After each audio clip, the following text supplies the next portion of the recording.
Hi there, I'm Mark Sebastian, founder of OptionPit.com, and this is the Option Pit Volatility Report. Reminder, this is for educational purposes only. None of this should be considered investment advice. Options have risk. Consult your financial professional. Good morning, everybody. Tonight is your chance to get a glimpse at our masterclass series on credit and debit spreads. It's going to be recorded for our members, but we're going to let everybody attend live. You're not going to get a recording. But if you can make it live, you're going to get the chance to see some of 1/10 of a course we were charging $1,000 for over the summer. So it's $100 worth of coursework. This is going to be a good class. So if you haven't registered, go to optionpit.com/blogs, and above this post right here will be a link to sign up. With that, let's talk about the markets. Well, we were up about 6, and we've backed off a little bit, but things are still pretty bullish. You can see the Dow is up about 150, 160. The S&P up about 2, and the Russell up about 5. Now, the Russell's been kind of the best leader. It's been as high as up 9. We saw the VIX get down to about 1050. It's rallied back a little bit on this sell-off. So there's a little bit of an air of fear in the market, and that's relatively on a relative basis, right? The no future is 1170. That's still ridiculously low. Consider that the VIX is 11 and the no future is 1170. That's a relatively tight spread given that they have 3 weeks to go, and it implies that there is likely to be some vol coming out, and there's some expectations that VIX is going to drop. So there is some belief that VIX is going to back off from its current levels. Otherwise, you should see November get a bid. So if the November future doesn't get a bid, this guy is going to be dropping. We're going to be kind of playing around with that. My guess is that ends up being the case. But you can see the S&P is starting to get a little more strength here. Keep an eye on that and the Russell. Those have been kind of the drivers. We also saw the NASDAQ actually briefly go red.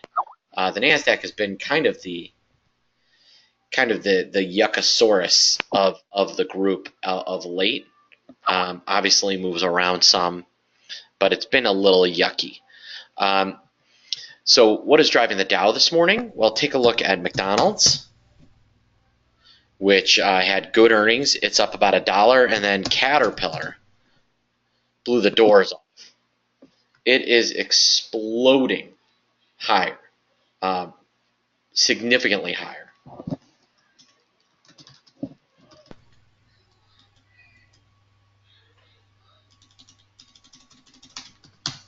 I mean, that's a pretty nice move for an industrial, $7 some odd.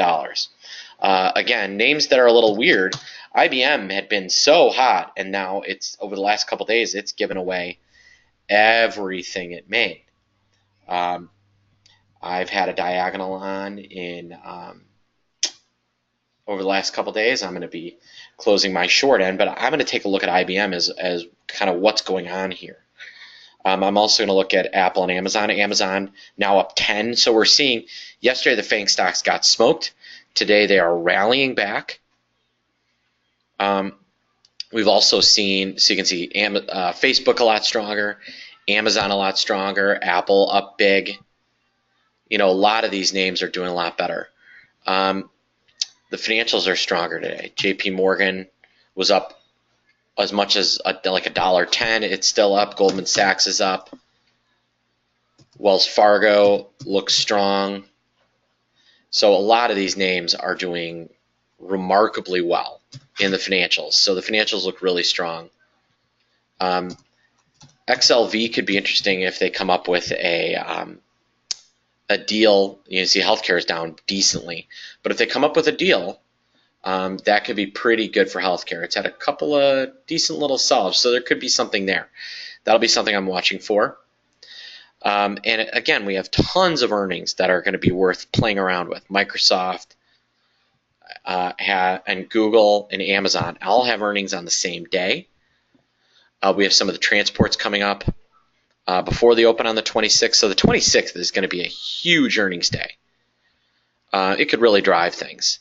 So we're going to be playing around with that. We're going to be watching the NASDAQ and the Russell. And then also, again, keep an eye on these VIX futures. You know, as I'm speaking, they seem to be getting a little stronger. And primarily because that spread.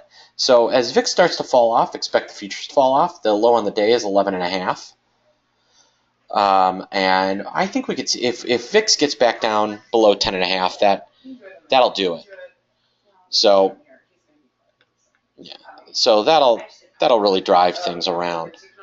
So you know, on the day I'm going to be watching those names, keeping an eye on GE, which continues to just be garbage, complete and total garbage.